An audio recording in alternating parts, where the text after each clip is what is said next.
नमस्कार दोस्तों, मैं हृदय मिश्रा आप सभी का स्वागत करता हूं डिकोड एग्जाम के इस प्लेटफॉर्म पे। कैसे हैं आप सभी लोग? आई होप आप सभी लोग अच्छे होंगे और अपनी पढ़ाई को बहुत ही बेहतर ढंग से कर रहे होंगे। देखिए, हम लोग पीआईक्यूज को कर रहे हैं। कौन से पीआईक्यूज?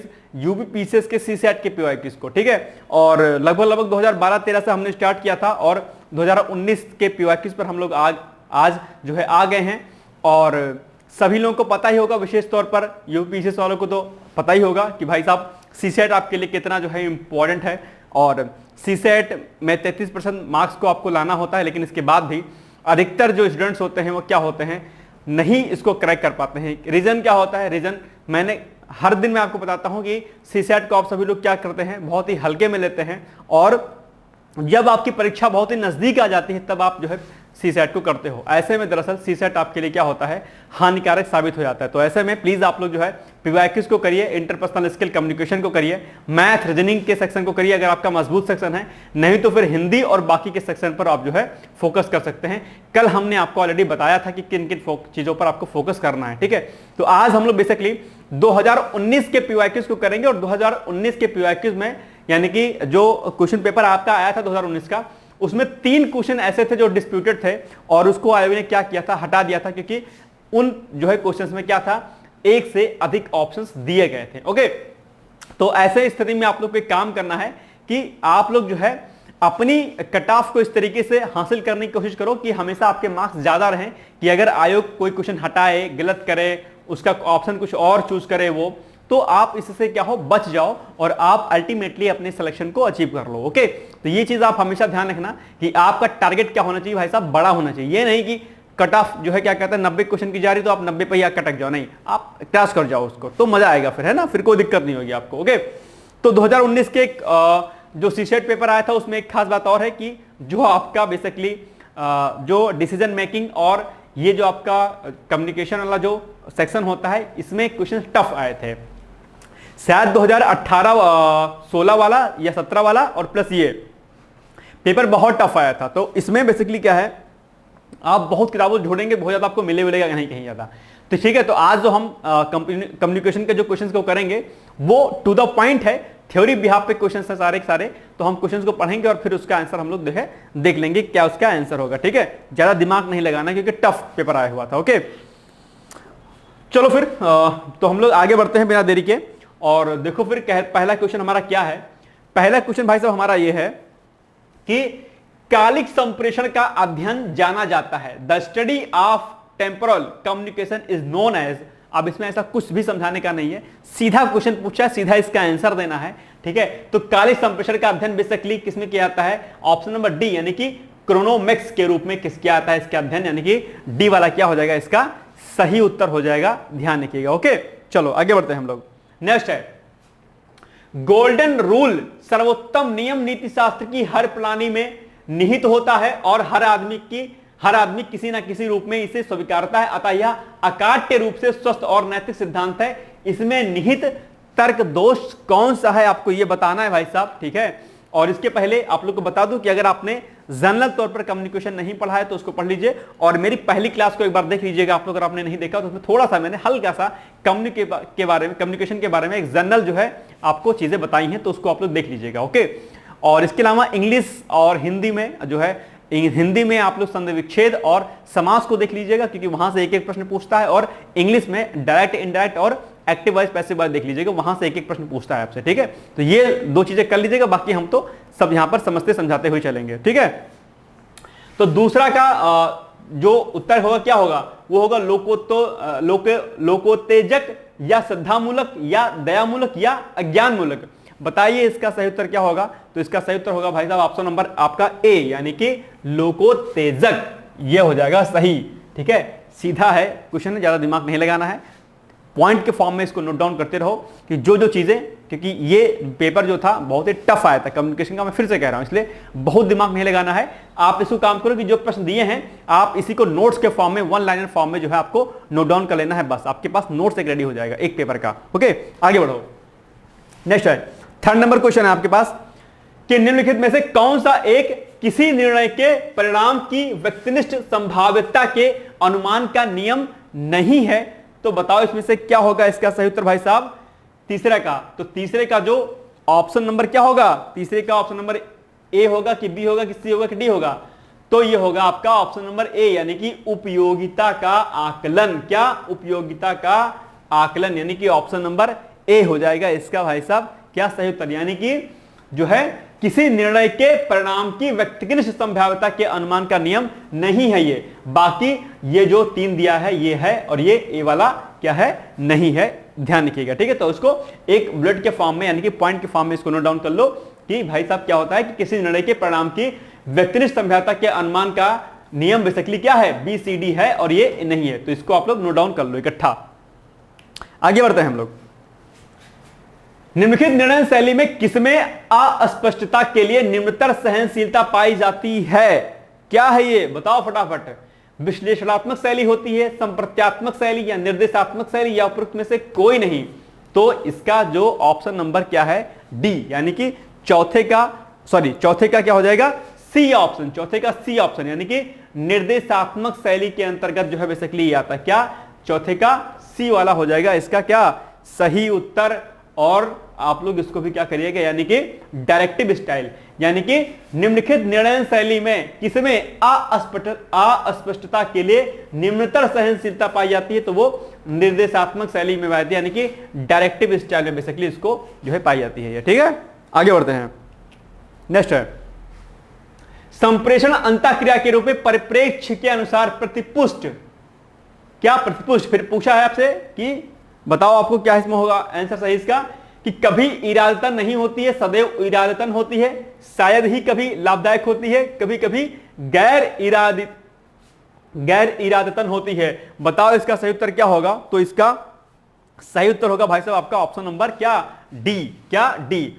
और एक बात ध्यान रख लो कि जो इंटरेक्शन होता है या जो इंटरपर्सनल स्किल होता है या कम्युनिकेशन जो होता है वो 2 व्यक्तियों के बीच में होता है। तो कई बार संदेश जब भेजा जाता है तो गैर इरादतन भी होता है। ठीक है, तो यानी कि कहने का मतलब क्या है कि ऑप्शन नंबर डी इसका क्या हो जाएगा सही उत्तर, यानी कि क्या, यानी कि संप्रेषण अंतःक्रिया के रूप में, यानी कि according to communication as interaction perspective feedback, यानी कि कभी कभी क्या होता है ऐसे स्थिति में चीजें क्या होती हैं, गैर इरादतन होती हैं, ध्यान रखिएगा। ठीक है, चलो।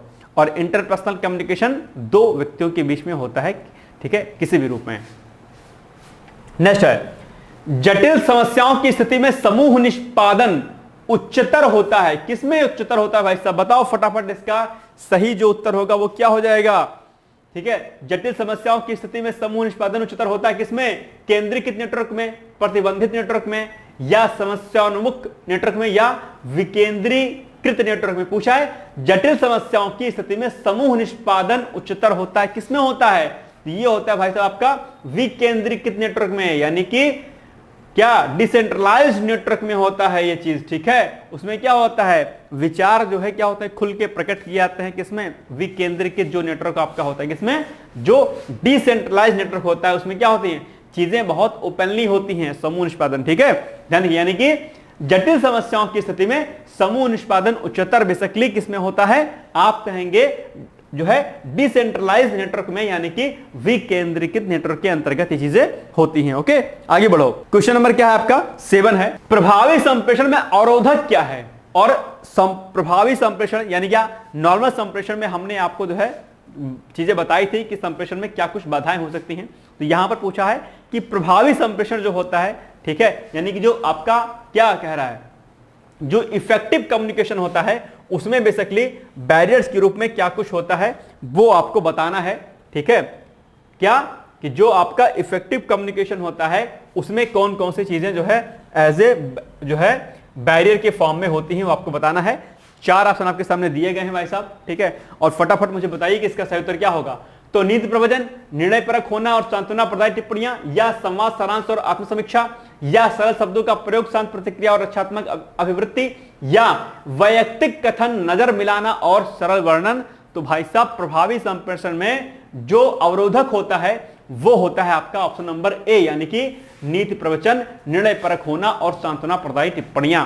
और इसको सीधे एक ही लाइन में इसको नोट डाउन कर लो, क्योंकि कई बार ये पूछ सकता है आपके एग्जाम में, ये बताओ प्रभावी कम्युनिकेशन में कौन सा बैरियर्स का फॉर्म या अवरोधक के रूप में होता है। क्योंकि इसमें संज्ञानात्मक तौर पर बैरियर्स हो सकते हैं, भावनात्मक रूप से जो है बैरियर्स का काम हो सकता है, कई सारे बैरियर्स होते हैं जो प्रभावी कम्युनिकेशन यानी कि इफेक्टिव कम्युनिकेशन में बैरियर अर्थात अवरोधक का काम करते हैं। ठीक है, फॉर एग्जांपल अगर नॉर्मल हम लोग अवरोध की बात करें तो मैंने समझाया आप लोगों को कि अगर किसी के भीतर क्या है, किसी के भीतर जो है बेसिकली अगर क्या है पूर्वाग्रह है, तो अगर पूर्वाग्रह क्या है जो है अवरोधक है, बैरियर है, किसके बीच में, कम्युनिकेशन के बीच में। यानी कि अगर मैं आपको समझा रहा हूं और अगर आप पूर्वाग्रहों से ग्रसित हैं तो क्या होगा, मेरा लेक्चर आप तक सही तरीके से डिलीवर नहीं होगा, आप समझ नहीं पाएंगे, तो वो अवरोधक है, बैरियर ऐसा है पूर्वाग्रह। ऐसे ही कई सारे कारक होते हैं जो प्रभावी संप्रेषण में क्या होते हैं, अवरोधक का काम करते हैं। ठीक है, चलो नेक्स्ट क्वेश्चन है, 8वां क्वेश्चन है, एक ऐसा सामूहिक प्रयास जो वैकल्पिक विचार उत्पन्न कर एक प्रबंधक को समस्या का समाधान करने में सहायता करता है, वो क्या कहलाता है भाई साहब, बताओ वो क्या कहलाता है। डेल्फी तकनीक, ढर्रे से अलग चिंतन, नामिक समूह तकनीक, या फिर बुद्धियोत्तेजक जो है कहलाएगा, यानी कि ब्रेनस्टॉर्मिंग कहलाएगा। तो ये ऑप्शन नंबर डी होगा, ब्रेनस्टॉर्मिंग यानी कि बुद्धियोत्तेजक, यानी कि क्या हो जाएगा इसका सही उत्तर, इसका सही उत्तर हो जाएगा आपका ऑप्शन नंबर भाई साहब डी। और इसको भी आप लोग क्या करिए, नोट डाउन कर लीजिए। ओके, चलो आगे बढ़ते हैं। जन प्रवाद या ग्रे पॉइंट्स को बोलते हैं कि निम्नलिखित में से कौन सी विशेषता नहीं है। और ये भाई साहब आपके शायद 2013 या 14 में क्वेश्चन पूछा गया था। ठीक है, और मैंने इसको समझाया भी था शायद आपको। ठीक है, और ये क्वेश्चन आपके लिए क्या है, टॉपिक ये जो ग्रे पॉइंट है ये आपके एग्जाम के लिए इंपॉर्टेंट भी है। तो इसमें किसी भी दिशा में जाने की छूट होती है। ठीक है, क्या लिखा है कि जन प्रवाद या ग्रे पॉइंट की निम्नलिखित में से कौन सी विशेषता नहीं है। विशेषता है नहीं पूछा है, कौन सी विशेषता नहीं है ऐसा पूछा, इसलिए नहीं शब्द को याद रखिएगा।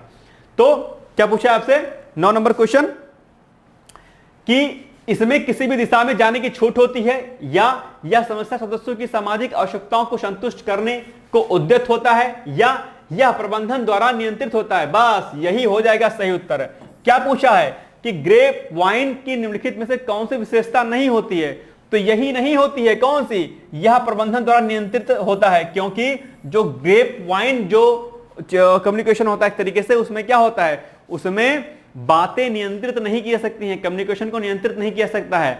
और मैंने आपको एग्जाम्पल भी बताया था, अगर आपको थोड़ा बहुत याद होगा, जैसे कि ये एक्स है, ठीक है, और ग्रे पॉइंट में क्या होगा, कुछ इस तरीके से चीजें जो है क्या होंगी, फैलेंगी फटाफट जो है तेजी के साथ। यानी कि एक बार अगर सूचना जो है रिलीज हो गई तो फिर वो क्या होती है, रुकती नहीं है, बहुत तेजी के साथ फैलती है, यानी कि किसी पर कंट्रोल इसका नहीं होता है। गॉसिप भी इसको बोलते हैं, यानी कि अगर एक कोई चीज अगर मार्केट में आ गई तरीके से, क्या कि पेपर लीक, तो अगर पेपर लीक तो फिर पेपर लीक वाली चर्चा जो है फैल जाएगी तरीके से। फिर नियंत्रण नहीं रहता कि नहीं भैया उनको मना कर दो यार, पेपर नहीं लीक होता ना। एक बार अगर संदेश रिलीज हुआ मैसेंजर जो है सोर्स से, तो फिर उस पर जो है नियंत्रण कर पाना संभव नहीं होता। इसमें बहुत छूटें होती, बहुत छूट होती है। इसमें एक बात किसी अन्य तरीके से भी प्रस्तुत की जा सकती है, जैसे मैंने कुछ और कहा, ठीक है। जैसे कई बार क्या होता है कि लोग न्यूज में अपनी प्रेस कॉन्फ्रेंस कर रहे होते हैं या कोई वीडियो बना रहे होते हैं, उसमें कोई बात बोलते हैं, तो क्या होता है कि थोड़ी सी बात कट की जाती है, उसमें फिर थोड़ा सा नमक मिर्चा लगा करके या रियल बात को हटा करके उसको अलग तरीके से प्रस्तुत किया जाता है। तो कहता नहीं यार ऐसा कैसे हो गया, ये कैसे बोल दिए वो लोग। तो इसमें नियंत्रण नहीं होता है, यानी कि जो आपका गॉसिप जो कम्युनिकेशन होता है एक तरीके से, या जो ग्रे पॉइंट जिसको हम लोग बोलते हैं, इसमें नियंत्रण नहीं हो पाता है, ध्यान रखिएगा। तो यह प्रबंधन द्वारा नियंत्रित होता है, नहीं भाई नियंत्रित होता है, इसको नियंत्रित कर ही नहीं सकते हो। बहुत तेजी के साथ जो है ये कम्युनिकेशन होता है, मतलब चीजें फैलती हैं, इसमें मैसेज बहुत तेजी से फैलता है। ओके, ये इंपॉर्टेंट भी आपके एग्जाम के लिए। बाकी ये सारी चीजें सभी इसमें क्या है, सम्मिलित है, यानी कि इसमें किसी भी दिशा में जाने की छूट होती है, किसी भी दिशा में जाने की छूट होती है। देखो मैंने आपको बताया कहीं भी चीजें जा सकती हैं, ठीक है। इसके अलावा यह समूह सदस्यों की सामाजिक आवश्यकताओं को संतुष्ट करने को उद्यत होता है, और यह इसमें शामिल लोगों के स्वहितों को पूरा करने के लिए क्या होता है, व्यापक रूप से प्रयुक्त होता है, ठीक है। स्वहित लोग इसमें अपना निकालते रहते हैं। चलो ऑप्शन नंबर इसका सी हो जाएगा क्या, सही उत्तर। अब आते हैं हम लोग 10वें नंबर क्वेश्चन पे। आमने सामने के संप्रेषण का संदर्भ होता है, यानी कि फेस टू फेस जो कम्युनिकेशन होता है उसका संदर्भ किससे होता है, बताओ फटाफट। इसका सही उत्तर क्या होगा, आद्य प्रारूप, समकालिक, अतुल्यकालिक, या समकालिक और अतुल्यकालिक दोनों। तो बेसिकली जो फेस टू फेस कम्युनिकेशन होता है, यानी कि आमने सामने के संप्रेषण का संदर्भ बेसिकली किससे होता है, वो होता है आपका समकालिक, यानी कि ऑप्शन नंबर क्या, B is the right answer. ठीक है, चलो आगे बढ़ते हैं। नेक्स्ट है, किसी समूह या संगठन में संप्रेषण के प्रमुख प्रकारों के बारे में निम्नलिखित कथनों पर विचार कीजिए। इस पर आपको क्या करना है, विचार करना है। ऑप्शन नंबर क्या होगा इसका, ये हम लोग इसको देखते हैं। ठीक है, तो यह सदस्यों के व्यवहार को नियंत्रित करता है, ठीक, यह अप्रेरणा को बढ़ावा देता है, यह भावनाओं को संवेगात्मक अभिव्यक्ति का अवसर प्रदान करता है, यह निर्णय लेने को सहज बनाता है। बताओ भैया इसका सही उत्तर क्या होगा आपका, यानी कि केवल 3 या 2 3 4 या 2 और 3 या 1 2 3 4। तो फिर जो क्या पूछा है क्वेश्चन कि किसी समूह या कोई संगठन कोई भी है में संप्रेषण के प्रमुख प्रकार या प्रकारों के बारे में निम्नलिखित कथनों पर विचार कीजिए। तो क्या कह रहा है, यह सदस्यों के व्यवहार को नियंत्रित करता है, बिल्कुल राइट है, तो यह भी सही हो जाएगा। दूसरा, यह अभिप्रेरणा को बढ़ावा देता है, बिल्कुल देता है। तीसरा, यह भावनाओं को संवेगात्मक अभिव्यक्ति का अवसर प्रदान करता है, बिल्कुल प्रदान करता है। और यह निर्णय लेने को सहज बनाता है, जी हां बिल्कुल सहज बनाता है, यानी कि ऑप्शन नंबर 1 2 3 4 यानी कि option number D is the right answer. ठीक, तो ये हो जाएगा इसका सही उत्तर, यानी 11वां का क्या हो जाएगा, डी हो जाएगा। अब आगे आ जाओ। नेक्स्ट है, अंतरवैयक्तिक संप्रेषण का एक अन्य नाम है, क्या है, यानी कि जो इंटरपर्सनल कम्युनिकेशन होता है उसका दूसरा नाम क्या होता है भाई साहब, तो जन संप्रेषण या द्विक संप्रेषण या त्रयात्मक संप्रेषण या अनुज्ञात्मक संप्रेषण। तो मैंने कई बार आपको बताया है कि जो अंतरवैयक्तिक संप्रेषण होता है, जिसको हम लोग क्या बोलते हैं, इसको हम लोग बोलते हैं इंटरपर्सनल कम्युनिकेशन। ये बेसिकली कितने लोगों में होता है, 2 लोगों में होता है, किसी प्रकार से प्रत्यक्ष अप्रत्यक्ष रूप में 2 लोगों में होता है। कौन, इंटरपर्सनल स्किल। तो 2 लोगों में होता है, इसीलिए हम इसे क्या कहते हैं, 2 लोगों में होने की वजह से ही हम इसको द्विक संप्रेषण कहते हैं। क्या बोलते हैं, द्विक संप्रेषण बोलते हैं, यानी कि option number B is the right answer. यानी कि इंटरपर्सनल जो कम्युनिकेशन होता है बेसिकली 2 लोगों में होता है, और 2 लोगों में होने की वजह से ही इसको द्विक संप्रेषण कहा जाता है। याद रखिएगा इस पॉइंट को, ठीक है। तो आसान है, लेकिन जो है पूछा भी जा सकता है आपके एग्जाम में। चलो आगे बढ़ते हैं। क्वेश्चन नंबर 13 में क्या है कि अंतरवैयक्तिक संप्रेषण में स्रोत प्रामक के प्रकार्य निभाए जाते हैं। क्वेश्चन नंबर 13 क्या हो जाएगा, तो पहला ऑप्शन दूसरे व्यक्ति के द्वारा, प्रत्येक व्यक्ति के द्वारा, तीसरे पक्ष के द्वारा, तटस्थ पक्ष के द्वारा। तो ये हो जाएगा आपका भैया ऑप्शन नंबर क्या, बी, यानी कि प्रत्येक व्यक्ति के द्वारा। यानी कि इंटरपर्सनल कम्युनिकेशन में स्रोत प्रामक के प्रकार निभाए जाते हैं किसके द्वारा, प्रत्येक जो है व्यक्ति के द्वारा जो है निभाए जाते हैं। ठीक है, आगे बढ़ो। नेक्स्ट है, रंगों से संप्रेषण के लिए किस शब्द का प्रयोग किया जाता है। बहुत आसान है, बहुत आसान क्वेश्चन है, बताओ फटाफट। रंगों के से संप्रेषण के लिए किस शब्द का प्रयोग किया जाता है, तो रंग विद्या, एक रंग अनुसूची, बहुरंगी अनुसूची, रंग विज्ञान। बहुत आसान है, option number A is the right answer, that means रंग विद्या। क्या, रंग विद्या, यानी कि 14वां का क्या हो जाएगा, ए हो जाएगा। और ये बेसिकली जो होता है रंग विद्या, ये एजुकेशन सेक्टर में इसका बहुत इस्तेमाल होता है, एजुकेशन सेक्टर में, याद रखिएगा एजुकेशन सेक्टर। ठीक है, यही पूछ सकता है कि रंग विद्या का इस्तेमाल सबसे ज्यादा कहां पर किया जाता है, तो आप कहेंगे एजुकेशन सेक्टर में, यानी कि शिक्षा के क्षेत्र में। ठीक है, आगे याद रखना है इसको। चलो बढ़ते हैं आगे हम लोग। नेक्स्ट है, दूसरों के साथ प्रभावी संप्रेषण करने की किसी व्यक्ति की क्षमता क्या कहलाती है भाई साहब, बताओ फटाफट। बहुत आसान सा ये प्रश्न है कि आपको इसका सही उत्तर बताना है। तो क्या हो जाएगा, ये अंतरवैयक्तिक पुनर्संरचना या अंतरवैयक्तिक दायित्ववाद या अंतरवैयक्तिक दक्षता या अंतरवैयक्तिक सहजता। बहुत आसान सा प्रश्न है और बहुत आसान सा इसका उत्तर भी है। उत्तर हो जाएगा इसका ऑप्शन नंबर क्या, सी, यानी कि अंतरवैयक्तिक दक्षता, यानी कि क्या आपका ऑप्शन नंबर सी, यानी कि सी इज द राइट आंसर, यानी कि 15वां का सी हो जाएगा इसका क्या भाई साहब, आपका सही उत्तर। ठीक है, चलो अब देखो, इसको ऐसे बैठे मत रहना। जो मैं करा रहा हूं पीआरक्यूज, उसको एक कॉपी ले लो और वहां पर जो सीधे सीधे उत्तर दिए गए हैं टू द पॉइंट, उनको एक जगह नोट कर लो। तो क्या होगा ना कि कम्युनिकेशन, जैसे कहते हो ना कि सर कम्युनिकेशन का सर नोट्स नहीं मिल पाता है, ऐसा वैसा है, यही नोट्स बन जाएगा आपका। जितने पीआरक्यूज हमने कराए हैं उन सभी बिंदुओं के आप नोट्स एक बार बना लो, ठीक है, वो पूरा का पूरा। और सबसे मजेदार बात है कि बहुत सारा आपको डेटा जो है यहां से मिल जाएगा। ठीक है, तो इसका नोट्स बना लो, एकदम चीजें आपकी ऐसे क्या हो जाएंगी, आसान हो जाएंगी। ठीक है, चलो आगे बढ़ते हैं। 16 नंबर क्वेश्चन है आपके सामने कि जब आप अन्य अभिविन्यासित हो जाते हैं तो आप अपनी सत्यनिष्ठा को बनाए रखते हुए अन्य लोगों की आवश्यकताओं, प्रेरणाओं, इच्छाओं के बारे में विचार करते हैं, या फिर अन्य व्यक्तियों को उत्साहित करते हैं कि वे आपको दिशा प्रदान करें, या अन्य व्यक्तियों के साथ अपने संबंध में एक विनम्र स्त्री बना लेते हैं, या मान लेते हैं कि अन्य व्यक्ति सदैव सही है। बताओ फटाफट आप क्या होगा। 16वां का सही उत्तर क्या होगा भैया जी लोग, बताओ फटाफट।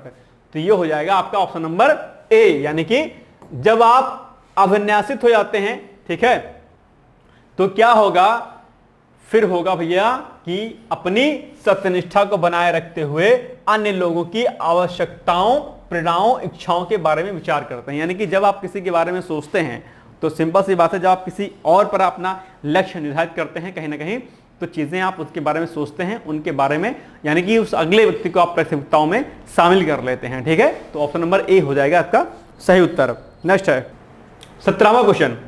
समस्त अंतर्वैयक्तिक संप्रेषण का अधिभावी विचारणीय तत्व होता है, क्या होता है? लोचशीलता, अमूर्तता, विस्थापन या फिर संदर्भ। 17 का क्या हो जाएगा? तो 17 का हो जाएगा डी, यानी कि संदर्भ, जिसको हम लोग क्या बोलते हैं, कंटेक्स्ट बोलते हैं। यानी कि समस्त अंतर्वैयक्तिक संप्रेषण का अधिभावी जो विचारणीय तत्व है वो क्या हो जाएगा, संदर्भ में होता है, यानी कंटेक्स्ट में होता है। याद रखिएगा इसको भी। नेक्स्ट है, निम्नलिखित में से कौन सा समूह सदस्यों द्वारा प्रभावी निर्णय निर्माण के संदर्भ में हानिकारक हो सकता है? चरम सशक्तिशीलता, लक्ष्य के प्रति समर्पण, ईमानदारी तथा विश्वसनीयता, या प्रभावी प्रशिक्षण तथा अनुभव। क्या होगा इसका सही उत्तर, बताओ फटाफट। इसका सही उत्तर होगा आपका ऑप्शन नंबर क्या, ए, यानी कि चरम संशक्तिशीलता, यानी कि क्या हो जाएगा, ऑप्शन नंबर ए हो जाएगा इसका क्या भाई साहब, सही उत्तर हो जाएगा 18वें का option number A is the right answer. Okay, चलो 19वां। वह नया छात्र कहता है कि मैं उसका प्रिय अध्यापक हूं और उसकी बात अवश्य ही सत्य होगी, क्योंकि कोई भी विद्यार्थी अपने प्रिय प्राध्यापक से कभी झूठ नहीं बोलता है। गद्यांश में निहित तर्क दोष का पहचान कीजिए, यानी कि जो एक गद्यांश लिखा है इनमें इन बातों में कौन सा तर्क दोष है। तो अगर आप इन पैराग्राफ को समझोगे तो आप पाओगे कि जो आपका ऑप्शन नंबर 19 का जो सी ऑप्शन, यानी कि चक्रक, क्या बोलते हैं इसको, बोलेंगे चक्रक, तो ये हो जाएगा चक्रक। अब ये चक्रक वाला जो टॉपिक है ना भाई साहब, कहीं मिलेगा नहीं आपको, पता नहीं कहां से पूछ लेता है। मैंने कहा ना कि 2019 का सीसेट का पेपर जो है थोड़ा सा टफ था। इसके क्वेश्चंस अगर आप नॉर्मल कहीं कम्युनिकेशन पढ़ोगे ना, हाँ हो सकता है कि किसी ने मास्टर वगैरह किया होगा इसमें तो शायद वो कर लिया, नहीं तो फिर ये टफ ही क्वेश्चन थे इसमें। ठीक है, क्या ही किया जाए, इसको रट लो बस, और क्या कर सकते हैं। ठीक है, चक्रक होगा ओवरऑल। ठीक है, यानी किसी को अपने पर कॉन्फिडेंस क्या है, बहुत ज्यादा है अपने आप में। ठीक है, एक साइक्लिक के फॉर्म में चीजों को वो सोच रहा है। नेक्स्ट है 20वां क्वेश्चन। संप्रेषण प्रतिभागियों का चयन किन कारकों द्वारा प्रभावित होता है? संप्रेषण प्रतिभागियों का चयन किन कारकों पर प्रभावित होता है, बताओ। सानिध्य, उपयोगिता, अकेलापन, यही होगा इसका सही उत्तर। Option number A is the right answer, यानी कि संप्रेषण जो प्रतिभागी होते हैं उनका चयन सानिध्य, उपयोगिता और अकेलेपन पर क्या होता है, डिपेंड करता है, मतलब जो है प्रभावित होता है इससे। ठीक है, याद रखिएगा। नेक्स्ट है, अब आ जाओ डिसीजन मेकिंग वाले पे। ठीक है, तो निर्णय क्षमता का सार है, क्या है बताओ। निर्णय क्षमता का सार समस्या समाधान है या विकल्पों के मध्य चयन करना है? बिल्कुल सही बात है, विकल्पों के मध्य चयन करना है। क्या है, हम क्या पढ़ रहे हैं, डिसीजन मेकिंग पढ़ रहे हैं। तो डिसीजन मेकिंग में क्या होता है, हमारे पास डिसीजन लेना होता है ना कि भाई किस विकल्प का हमें चयन करना है, ऑप्शंस कौन सा चूज करना है।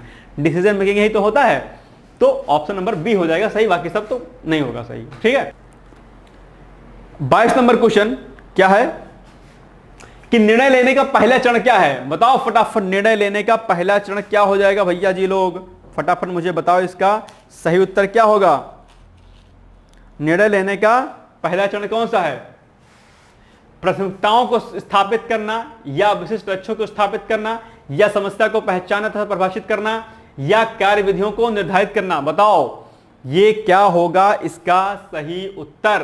तो ये होगा भैया, सबसे पहले हो जाएगा आपका बी वाला ऑप्शन, यानी कि विशिष्ट लक्ष्यों को क्या करना, स्थापित करना। ठीक है, हर्बर्ट साइमन जो थे उन्होंने जो है इसको 3 रूपों में जो है क्या किया था, क्या कहते हैं, डिवाइड किया था। तो एक में क्या कहा था, इंटेलिजेंस एबिलिटी बताया था, दूसरा वाला क्या बताया था, डिजाइन एबिलिटी, ठीक है, और तीसरे में बताया था कि तीसरा वाला जो था उसी में जो है दरअसल क्या था कि लास्ट में ऑप्शन को चूज करना था ओवरऑल। ठीक है, तो जो हर्बर्ट साइमन ने जो 3 स्थितियां बताई थी, ठीक है, किसके लिए, निर्णय लेने के चरण को, उसको एक बार पढ़ लीजिएगा कि हर्बर्ट साइमन ने कौन से 3 तरीके बताए थे। ठीक है, तो एक तो इंटेलिजेंस एक्टिविटी थी, दूसरा डिजाइन एक्टिविटी थी, और तीसरा वाला ऑप्शन मुझे याद एग्जैक्ट नहीं आ रहा है। तो 3 जो है तरीके उन्होंने बताए थे।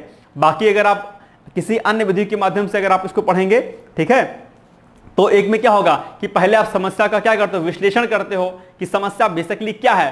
ठीक है, समस्या का जब विश्लेषण करते हो उसके बाद फिर क्या करते हो आप, फिर समस्या की पहचान करते हो। विश्लेषण कर लोगे, समस्या की पहचान करोगे, और समस्या की पहचान करने के बाद फिर क्या करोगे, फिर जो है आप समस्या की जब पहचान कर लोगे, फिर सर्वश्रेष्ठ जो ऑप्शन आपके पास होगा उसका चयन करोगे आप। ठीक है, और फिर उसके बाद आगे की प्रोसेस आपकी होगी, यानी कि फिर कार्यवाही वगैरह आप करोगे फिर आगे। ठीक है, तो एक तरीका होता है किसके लिए, निर्णय लेने के लिए। ठीक है, आप डिसीजन को ऐसा ही नहीं लेते हो, कल को आप अधिकारी होगे, आपके सामने कोई केस आएगा तो आप एवी नहीं सॉल्व करोगे।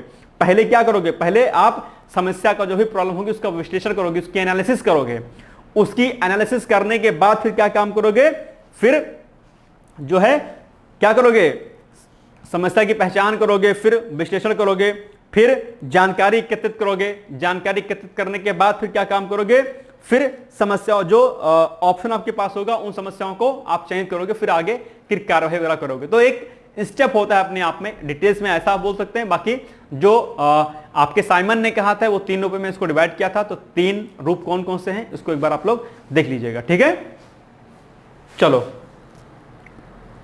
यानी कि पूछा था कि निर्णय लेने का पहला चरण क्या है, यानी कि कोई भी जब आप डिसीजन लेते हो तो पहले आप क्या काम करते हो। सिंपल सी बात है। तो पहला जो आप काम करोगे वो जानोगे कि भाई क्या है इसका उद्देश्य, आप जानोगे, लक्ष्य जानोगे। ठीक है, और उसके बाद समस्या की पहचान करोगे, यार वास्तव में समस्या है क्या ये।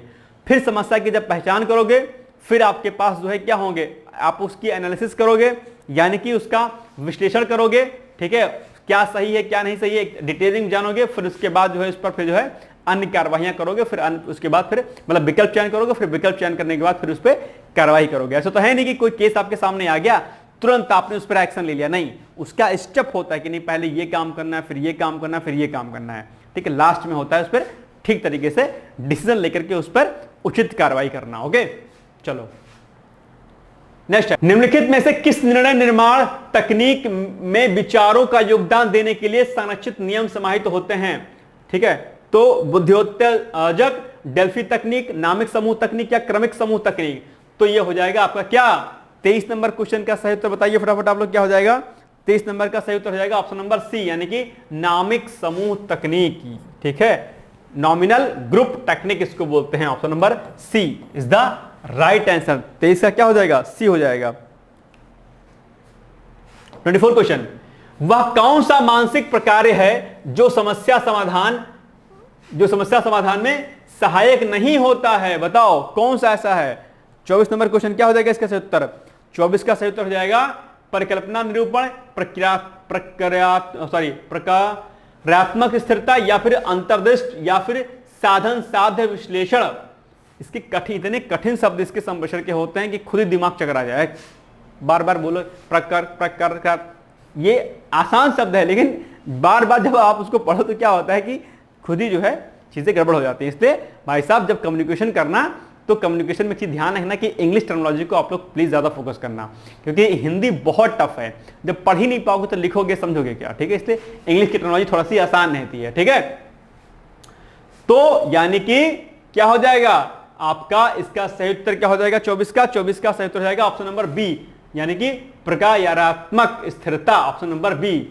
ठीक है, यानी कि इसमें से जो मानसिक प्रकार है कौन सा है कि जो समस्या समाधान में सहायक नहीं है, ये सहायक नहीं होता है। बाकी परिकल्पना निरूपण, अंतर्दृष्टि और साधन साध्य विश्लेषण होता है, ये नहीं होता है। बी वाला ऑप्शन जो है गलत होगा इसमें। आगे बढ़ो,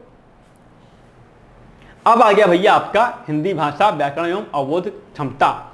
ठीक है, हिंदी आ गई। प्रश्न क्या है कि निम्नलिखित में से वह वाक्य छाटिए जिसमें क्रिया विशेषण का प्रयोग किया गया है।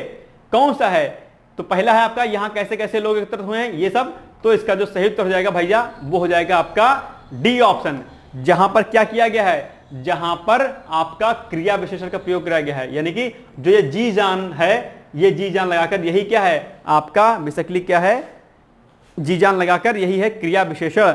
और जो आपका काला है, क्या काला, काला कहां पर, या काली, यानी कि ऑप्शन नंबर बी, ये बी वाले में काली, और जो है फिर क्या है इसके अलावा एक है आपके पास ऑप्शन क्या है खट्टे का, यानी कि ये सी वाला ऑप्शन। तो ये वाला क्या हो जाएगा आपका, ये हो जाएगा आपका नॉर्मल विशेषण, क्या हो जाएगा, ये है विशेषण आपका, क्या है ये विशेषण। और जी जान लगाकर क्या है क्रिया विशेषण, क्रिया विशेषण ही तो पूछा है कि निम्नांकित या निम्नलिखित में से वाक्य छांटिए जिसमें क्रिया विशेषण का प्रयोग किया गया है। तो ये वाला डी वाले में क्रिया विशेषण का प्रयोग किया गया है, और ऑप्शन नंबर बी में जो काला है शब्द है ये विशेषण है, और सी वाला जो खट्टा शब्द है ये भी क्या है आपका विशेषण है, याद रखिएगा इसको, ठीक है। चलो आगे बढ़ते हैं हम लोग। 26 नंबर क्वेश्चन, रामचरितमानस की रचना किसमें की गई है? बहुत आसान है, इसको तो बता ही जाओगे भाई साहब, सी उत्तर, अवधि में लिखी गई है, आसान सा शब्द है, यानी कि जो रामचरितमानस की रचना है वो अवधी भाषा में लिखी गई है, यानी कि 26 का क्या हो जाएगा ऑप्शन नंबर सी हो जाएगा इसका सही उत्तर। आगे बढ़ो। अभ्यांतर का विलोम है, बहुत आसान है, बताओ अभ्यांतर के विलोम कितनी बार आपके आर में पूछा गया होगा? तो अभ्यांतर का विलोम क्या है, वाह है, बस option number A is the right answer. Next है, निम्नलिखित वाक्यों से शुद्ध वाक्य चुनिए, जो वाक्य दिए गए हैं इसमें से शुद्ध वाक्य क्या होगा ये आपको क्या करना है, चुनना है। तो अगर आप इन सारे वाक्यों को देखोगे एक बार तो गलत हो जाएगा, यानी कि चार दीवारी के पार एक सुंदर इमारत, ये गलत है। उपरोक्त वाक्य संज्ञान लें, गलत है। शिक्षणेतर कर्मचारी आज शाम को एकत्र होंगे, गलत है। यह कार्य अत्यंत महत्वपूर्ण है, यही हो जाएगा क्या भैया सही उत्तर, यानी कि ऑप्शन नंबर डी। 28 का क्या हो जाएगा, 28 का डी हो जाएगा इसका सही उत्तर। बाकी में त्रुटियां हैं, और आप मुझे बताओ कि इन तीनों ऑप्शन में से कौन सी त्रुटि है जिसकी वजह से ये वाक्य क्या है, अशुद्ध हैं। बताओ मुझे कमेंट करके फटाफट कि तीनों वाक्य क्या है। हिंदी भाषी क्षेत्र के लोग हो, इतना आपको आना चाहिए, तो बताओ मुझे तीनों में कौन सी ऐसी अशुद्धि है जिसकी वजह से क्या है ये रॉन्ग है, ठीक है, बताओ मुझे। 29 क्वेश्चन, निम्नलिखित व्यंजनों में से कौन से व्यंजन का उच्चारण तालु से होता है? का, ठा, छ, मा, यानी कि कौन सा ऐसा वर्ण है जिसका उच्चारण स्थान तालु होता है? तो वो है ऑप्शन अपना नंबर आपका कौन सा, सी नंबर ऑप्शन, छा। छा जो ये शब्द दिया गया है बेसिकली जो वर्ण है इसका जो उच्चारण स्थान है वो तालु से होता है। किससे? तालु से। इच्युषा नाम तालु, सुना है कि नहीं सुना है, इच्युषा नाम तालु।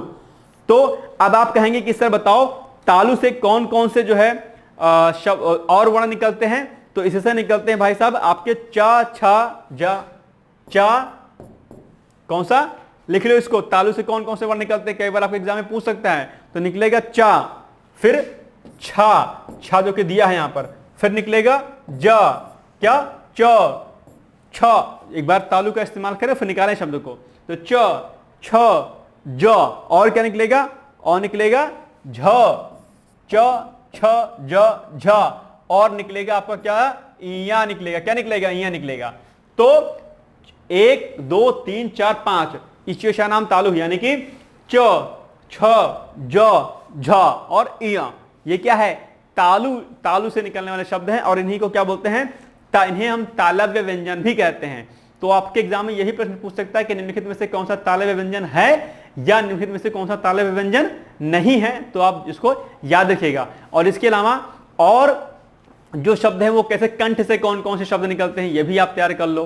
कंठ से निकलने वाले शब्द जो होते हैं, होस्ट से जो निकलने वाले शब्द होते हैं उनको तैयार कर लो। तो इस तरीके से आप जो है क्या कह सकते हो, निकाल सकते, चीजों को याद कर सकते हो। तो इसमें से जो का शब्द है वो कहां से निकलेगा भाई साहब, का निकलेगा आपके कहां से, कंठ से। का कहां से निकलेगा, आपके कंठ से निकलेगा। और जो दा है, क्या दा है, सॉरी जो ढा है, ये निकलेगा मूर्धन्य से, ठीक है। और इसके अलावा जो आपका क्या है, मां है, मां कहां से निकलेगा बताओ फटाफट, मां वाला शब्द कहां से निकलेगा, तो मां वाला निकलेगा मां, मां निकाल के जरा बोल के देखो एक बार, मां, यानी कि जहां पर होस्टो का प्रयोग हो रहा है, आपके लिप्स का इस्तेमाल किया जा रहा है वहां पे, तो वो निकलेगा आपके होठों से, मां, ठीक है। बिना होठों को चिपकाए हुए, आप होठों को टच किए हुए आप मां शब्द को नहीं बोल सकते हैं, ठीक है। ट्राई करना है इसको एक बार, ठीक है, तो ये पूछा जाता है आपके एग्जाम में, खासकर यूपी ट्रिपल एससी का जो एग्जाम होता है वहां पर ऐसे जो है प्रश्न बहुत पूछते हैं। चलो आगे बढ़ते हैं। बच्चा शब्द का तत्सम रूप होता है, क्या है बच्चा शब्द का तत्सम रूप, क्या है भाई साहब बताओ फटाफट। तो बच्चा शब्द का तत्सम रूप है आपका क्या, वत्स। क्या है, वत्स, पता ही होगा आपको, ठीक है। चलो आगे बढ़ते हैं। नेक्स्ट है 31 नंबर क्वेश्चन आपके सामने आ गया है। ऐसे शब्द जो उच्चारण और वर्तनी की दृष्टि से समान हो पर व्युत्पत्ति तथा अर्थ की दृष्टि से भिन्न हो, क्या कहलाते हैं, वो कहलाते हैं आपके भाई साहब समरूप या समुच्चारित शब्द कहलाते हैं। यानी कि वे शब्द जो उच्चारण और वर्तनी की दृष्टि से तो क्या होते हैं, समान होते हैं, किंतु व्युत्पत्ति और अर्थ की दृष्टि से क्या होते हैं, भिन्न होते हैं, तो वो कहलाएंगे आपके समरूप या समुच्चारित शब्द। बाकी आप पर्यायवाची तो जानते होंगे, विलोम भी जानते होंगे, ठीक है। पर्यायवाची जिसमें अर्थ क्या होता है, बदलता नहीं है, ठीक है, शब्द बदल जाएंगे लेकिन अर्थ नहीं बदलता है, ठीक है। चलो आगे बढ़ते हैं हम लोग। तो 31 का क्या हो जाएगा, 31 का आपका ऑप्शन नंबर क्या हो जाएगा, बी, और 32 का क्या हो जाएगा, हंस पद। हंस पद विराम चिन्ह का प्रयोग होता है वाक्य को पूरा करने के लिए, संकेत देने के लिए, अर्थ स्पष्ट करने के लिए, लिखने में अक्षर छूटने का संकेत देने के लिए। बताओ, इसको शायद आज आप लोग पहली बार सुनोगे, हंस पद। बताओ हिंदी भाषी वाले हो भाई सब, बताओ मुझे फटाफट, हंस पद शब्द जो है, जो ये विराम चिन्ह है, इसका हम प्रयोग कहां पर करते हैं, मुझे इसका उत्तर बताओ आप लोग। देखते हैं कितने लोग इसका सही उत्तर बताते हो। ऑप्शन नंबर बताओ 32 का क्या हो जाएगा। तो हंस पद बेसिकली क्या होता है, हंस पद का उपयोग हम डी ऑप्शन में करते हैं, यानी कि लिखने में अक्षर छूटने के संकेत में। यानी कि अगर लिखा है मैं, क्या लिखा है, मैं प्यार करता हूं, क्या मैं प्यार करता हूं, क्या मैं प्यार करता हूं, अगर यहां पर कोई चीज इस पूरे में छूट गया है तो हम यहां पर लगाएंगे हंस पद। ऐसे लगाते नहीं लगाता ऐसे, तो वो क्या होता है हंस पद, और उसके बाद फिर हम उस शब्द को लिख लेते हैं ऊपर, ठीक है। तो यही क्या होता है, वही होता है हंस पद होता है। यानी कि जब कोई वाक्य के बीच में लिखते हुए कोई सेंटेंस छूट जाता है तो हम वहां पर हंस पद का इस्तेमाल करते हैं, और यही होता है हंस पद का क्या सिंबल, लाइक दिस, ठीक है, ये वाला याद रहेगा। चलो आगे बढ़ते हैं हम लोग। यानी कि 32 का जो है ऑप्शन क्या हो जाएगा, डी। चलो 33, अपनी करनी पार उतरनी का अर्थ क्या है, बहुत आसान है, अपनी करनी पार उतरनी, क्या हो जाएगा सही ऑप्शन, बताओ फटाफट मुझे, बताओ भैया 33 का क्या हो जाएगा सही उत्तर, जिसका बहुत ही आसान है इसका उत्तर। तो 33 का क्या हो जाएगा, बी, यानी कि अपने कर्म का फल स्वयं भोगना पड़ता है। क्या, अपनी करनी पार उतरनी पड़ती है, मतलब कि आप अपने जो है जो भी आपने कर्म किए होंगे उसका फल आपको स्वयं से क्या होगा, भोगना पड़ेगा, और कोई फल जो है नहीं भोगेगा। तो ठीक है, बी वाला। और एक कहानी इसके बारे में आपने सुनी होगी, अंगुलमाल वाली, है ना, कि जब अंगुलमाल जो है क्या करता था, लोगों को मार करके उसकी उंगली काट करके गला पहन, वो क्या कहते माला पहन लेता था। तो सन्यासी ने क्या कहा था कि बताओ तो जो तुम ये कर्म कर रहे हो इसका फल कौन भोगेगा। तो उसने कहा था कि सभी लोग भोगेंगे भैया, सभी लोग खाते पीते हैं हमारा। तब उन्होंने कहा कहते नहीं, जाओ पत्नी से पूछ के आओ कि जो तुम इस सबको मार रहे हो इसका फल कौन भोगेगा। तो पत्नी ने साफ इनकार कर दिया था कि देखो पतिदेव, आपकी नैतिक जिम्मेदारी है कि आप हमारा जो है पालन पोषण करो, आप हमारे खाने पीने का इंतजाम करो, पाप आप करते हो, हम इस पाप के भागीदार क्यों बनेंगे, इसके तो आप भागीदार हो। फिर उनकी आंखें खुली थी अंगुलीमाल की। फिर कौन बन गए थे डाकू, वो बताओ मुझे, और वो सन्यासी कौन थे वही बताओ मुझे, ठीक है। चलो, तो 33 का बी वाला ऑप्शन हो जाएगा आपका क्या सही। अब आ जाओ 34 नंबर पे, पीतांबर। पीतांबर में कौन सा समास है भाई साहब, बताओ फटाफट मुझे, इसका सही उत्तर क्या होगा। तो पीतांबर में बेसिकली दो चीजें इसमें होंगी, एक आपका सी वाला भी हो सकता है और आपका डी वाला भी, कर्मधारय और बहुब्री दोनों समास इसमें बेसिकली हो सकता है, ठीक है। पीतांबर, पीतांबर के जैसा तो जो है कर्मधारय और बहुब्री हो जाएगा, पीतांबर पीला है जिसका अंबर, ठीक है। तो बहुब्री और कर्म जो है जिसमें उपमेय उपान की तुलना की जाती है, मतलब ठीक है, विशेष और विशेष वाला जो होता है। तो कर्मधारय को हमने कई बार आपको समझाया भी है, और कर्मधारय से संबंधित जो है क्वेश्चन आपके सीसीआर में बहुत आया है। कर्मधारय वाला ऑप्शन वाला क्वेश्चन बहुत बार पूछा गया है, एक कर्मधारय वाला, एक द्विगु वाला। तो इन दोनों शब्दों को नोट कर लीजिएगा कि कर्मधारय समास क्या होता है और द्विगु समास क्या होता है, इसको आपको रेडी कर लेना है, ठीक है। चलो नेक्स्ट है, तो इसमें सी और डी वाला ऑप्शन हो जाएगा सही उत्तर एक तरीके से, ठीक है। डिस्प्यूटेड क्वेश्चन था ये बेसिकली, ओके। लेकिन डी वाला इसको कर देना, ठीक है।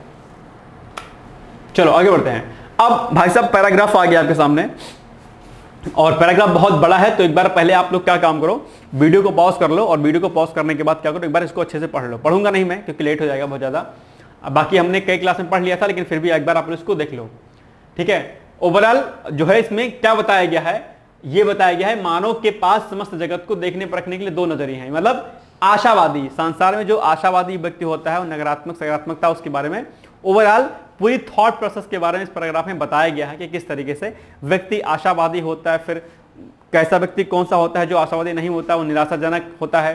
तो ओवरऑल इन्हीं सारी बातों को यहां पर बताया गया है। एक बार वीडियो को पॉज करके एक बार अच्छे से इसको पढ़ो और फिर हम लोग क्या काम करेंगे कि 35 से लेकर के 39 तक के क्वेश्चंस को देखेंगे कि क्या इसका सही उत्तर होगा, ठीक है। चलो फटाफट जल्दी करेंगे, नहीं तो फिर टाइम हो जाएगा बहुत ज्यादा। तो नकारात्मकता का आशय क्या है, तो इस पूरे पैसेज के आधार पर अगर आप इसको देखेंगे तो नकारात्मकता का आधार क्या हो जाएगा, निराशावाद हो जाएगा, यानी कि ऑप्शन नंबर ए हो जाएगा इसका सही उत्तर।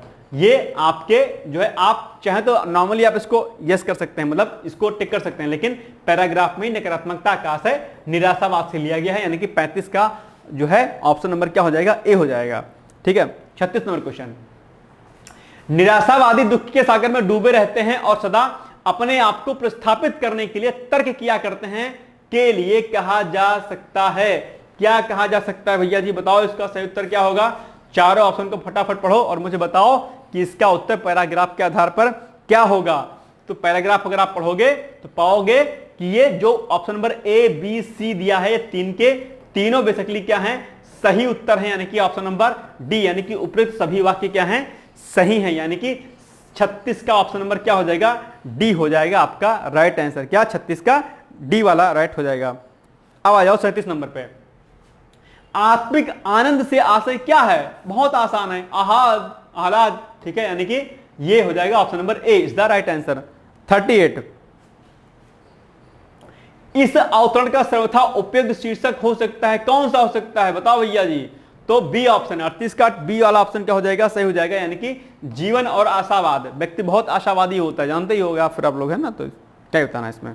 आगे बढ़ो, अब आ जाओ फिर 39 नंबर, परंपरा का विरोध करने से प्रतिभा ऊपर नहीं उठती का आशय है।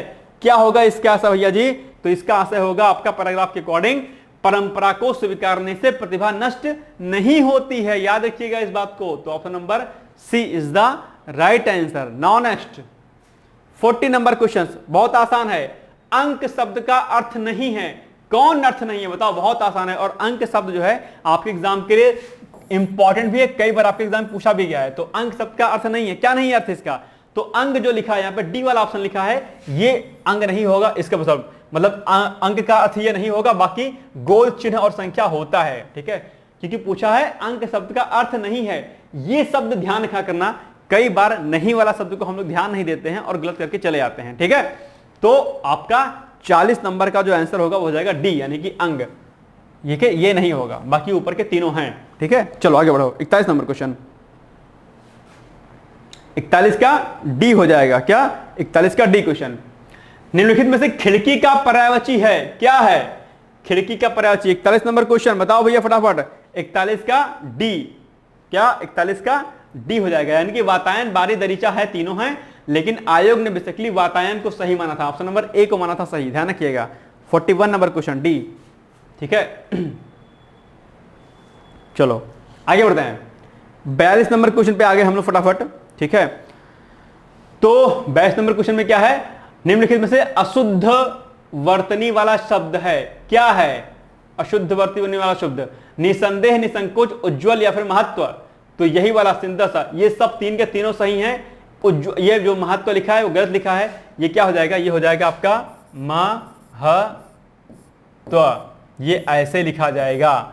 और संधि विच्छेद जब आप लोग करोगे इसको तो कैसे लिखोगे आप इसको आप लिखोगे महत, क्या महत, हा में हलंत, हलंत ता, और प्लस क्या हो जाएगा बताओ फटाफट, प्लस क्या लग जाएगा, प्लस लिख जाएगा इसमें त्वा, क्या त्वा, बस हो गया, ठीक है। महत्व क्या होता है, महत्व, महत्व नहीं महत्व होता है, ठीक है, याद रखिएगा।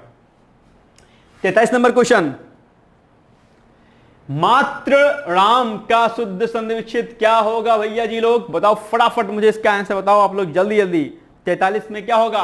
मात्र प्लस ऋणाम या मात्र प्लस ऋणाम या मात्र प्लस ऋणाम या मात्र प्लस ऋणाम। ये दोनों तो बिल्कुल नहीं लग रहे हैं, बिल्कुल एकदम लग रहा है कि होगा ही नहीं करेगा। जाओ ये तो नहीं हो सकता है, इसको तो सीधे काट दो भैया, नहीं होगा। लग रहा है मात्र प्लस ऋणाम, ये क्या होता है? लग ही नहीं रहा है। थोड़ा सा भी ग्रामर का नॉलेज होगी तो आप कहोगे ये दो तो नहीं होगा, इन दो में से आपको अंतर हो सकता है। तो अगर आप थोड़ा सा और सिस्टमैटिक तरीके से अगर आपने ग्रामर कहीं पढ़ी होगी तो आपको लगेगा कि ऑप्शन नंबर बी सही लग रहा है, मात्र प्लस ऋणाम। मात्र नहीं मात्र होता है, ठीक है। तो यानी कि ऑप्शन नंबर क्या हो जाएगा आपका?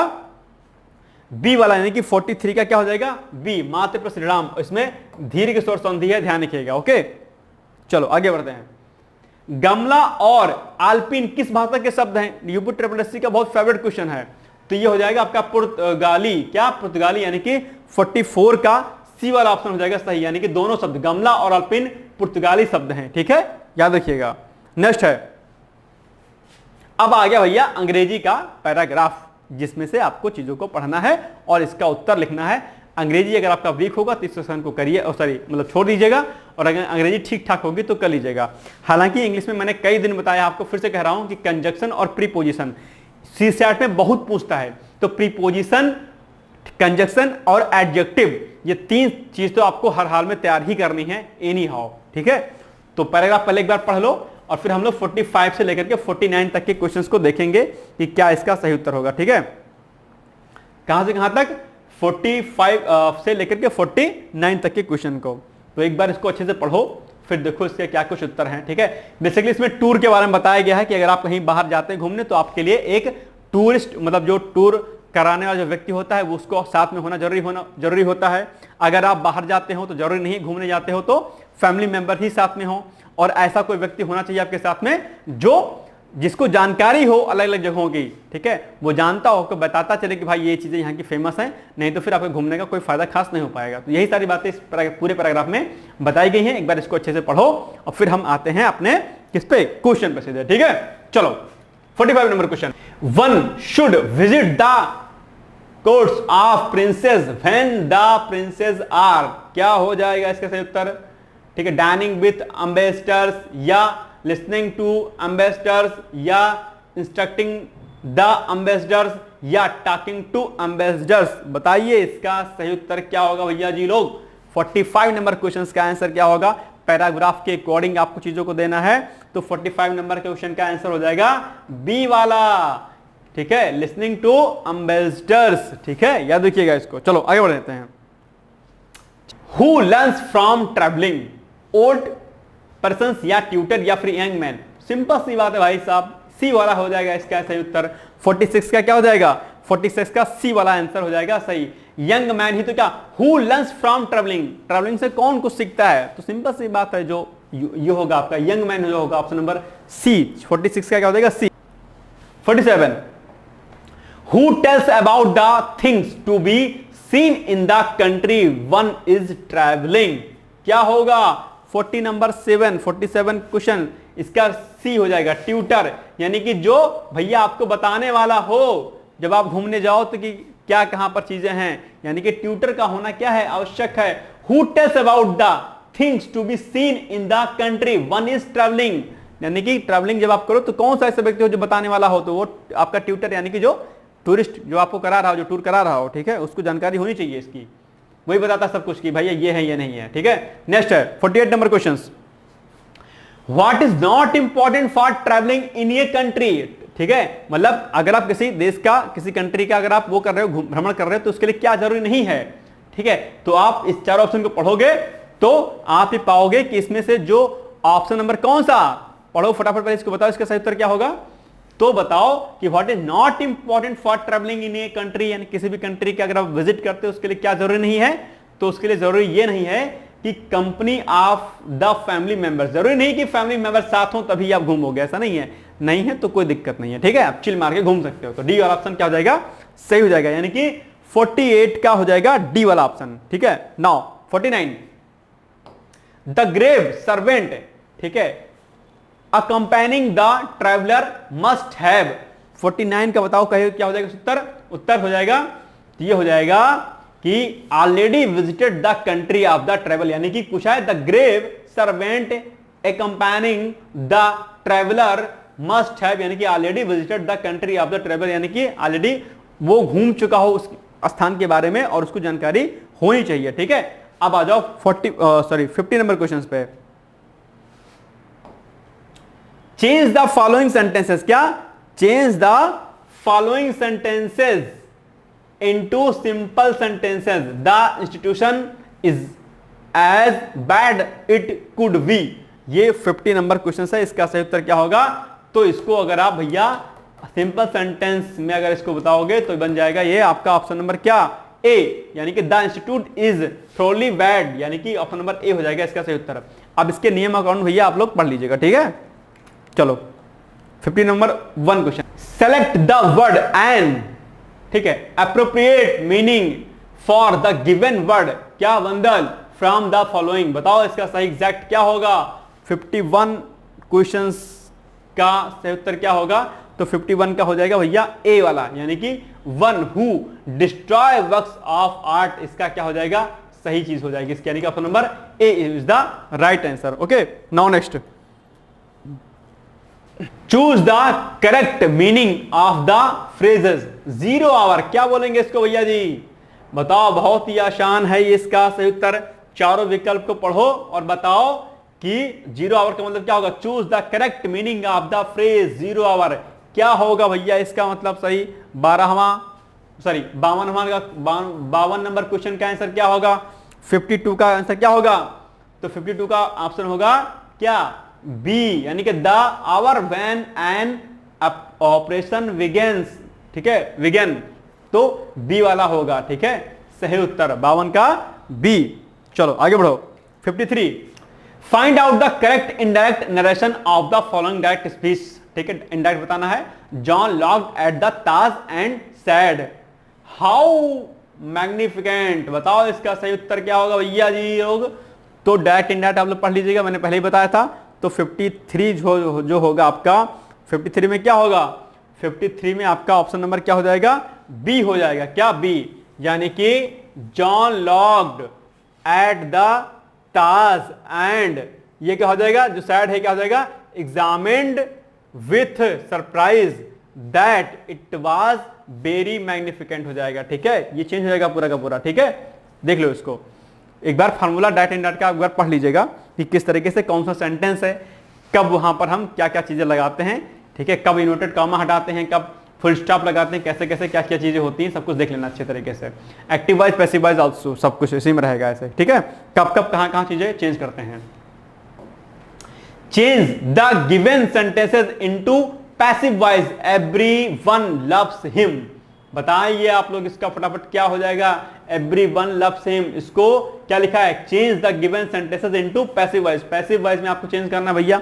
बताओ फटाफट इसका सही उत्तर क्या हो जाएगा?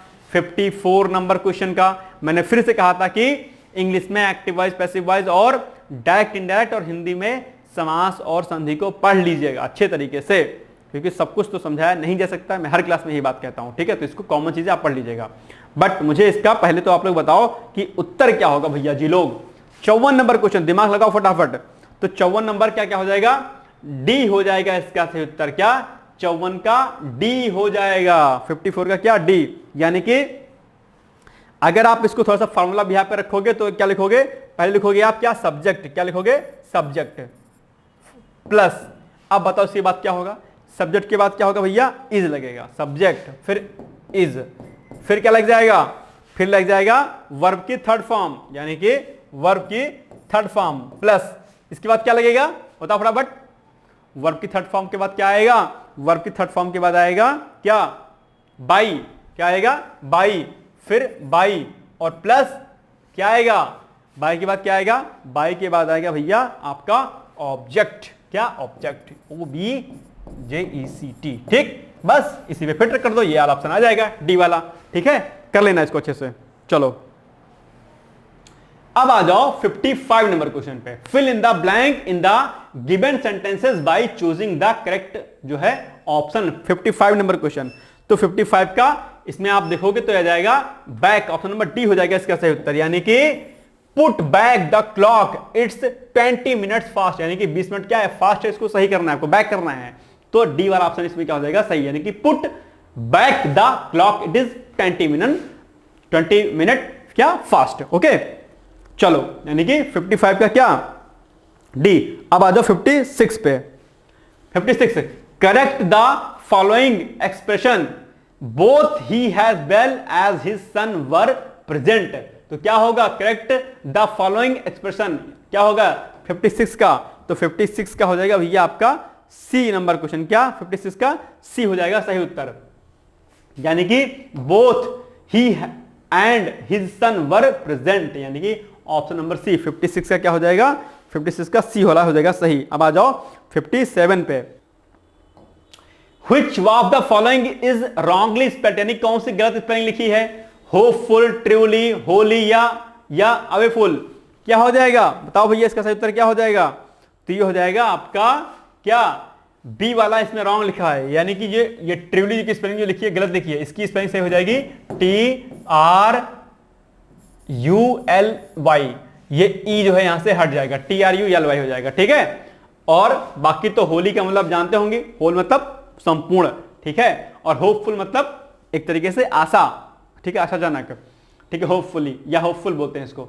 और इसकी क्या हो जाएगी हिंदी भैया जी, तो इसकी हिंदी हो जाएगी भैया क्या, निरसंस, क्या निरसंस, ठीक है, डी इसकी हिंदी हो जाएगी। चलो आगे बढ़े। 58 क्या हो जाएगा इसका सही उत्तर, 58 में choose the correct part of speech, word class of the word interesting in the following sentences, the book is interesting, तो क्या होगा सही उत्तर, ए ऑप्शन, बी ऑप्शन या सी ऑप्शन या डी ऑप्शन, यानी कि भैया जी बताओ इसी तीनों में से कोई एक लग रहा है, बताओ फटाफट मुझे। 58 का सही उत्तर क्या हो जाएगा, तो 58 का सही उत्तर हो जाएगा एडजेक्टिव, सी। और मैंने फिर कहा, मैं कह रहा हूं कि एडजेक्टिव, कंजक्शन, ठीक है, और प्रीपोजिशन पढ़ लीजिएगा, हर हाल में प्रश्न पूछता है आपसे, ठीक है। चलो आगे बढ़ते हैं हम लोग। 59 का क्या होगा, तो 59 में क्या पूछा है कि choose the correct options, this pen is much dot dot than that, तो इसका क्या हो जाएगा, चूंकि कंपैरिजन हो रहा है यानी कि ये हो जाएगा ए वाला आंसर, यानी कि the pen is much cheaper, क्या हो जाएगा यहां पर क्या फिल होगा, CHEAPER,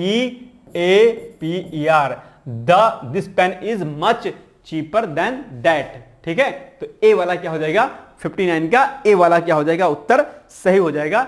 ये था हमारा सी सेट का, बहुत ज्यादा इसमें आज समझाने वाला नहीं था, बहुत परेशान मत होना कि सर ने कुछ नहीं समझाया, क्योंकि ज्यादा इसमें कुछ है नहीं समझाने वाला चीजें, ठीक है। कॉम्प्रिहेंशन, उसके कम्युनिकेशन के क्वेश्चन भी बहुत टफ ही थे इस बार के 19 वाले, ठीक है। अब वो क्वेश्चन ऐसे थे कि जल्दी आपको किताबें मिलेंगे नहीं, तो इसका सॉल्यूशन क्या है कि जो बताया है उसी को एक बार बुलेट फॉर्म में, पॉइंट फॉर्म में आप उसको नोट डाउन कर लीजिएगा, हो सकता है कि इसी में से एक दो प्रश्न आपके फंस जाएं, ठीक है। बाकी जो है इंग्लिश में आप कंजक्शन, प्रीपोजिशन और एडजेक्टिव इसको रेडी कर लीजिएगा, बाकी जो है हिंदी तो आप कह ही ले जाओगे, कोई दिक्कत नहीं होनी चाहिए, और बाकी डिसीजन मेकिंग भी आप लोग अच्छे से कर लीजिएगा। बस अगर इन 3-4 सेक्शन को भी अगर आप कर लोगे तो आप जो है मतलब इंग्लिश से भी, अगर इंग्लिश आपकी बहुत खराब होगी तो भी आप 2-3 क्वेश्चन आराम से जो है कर सकते हो, कोई दिक्कत वहां पर आपको नहीं होने वाली होगी, ठीक है। तो बाकी आप लोग पढ़ते रहिए, मस्त रहिए, सी सेट को हल्के में मत लीजिएगा।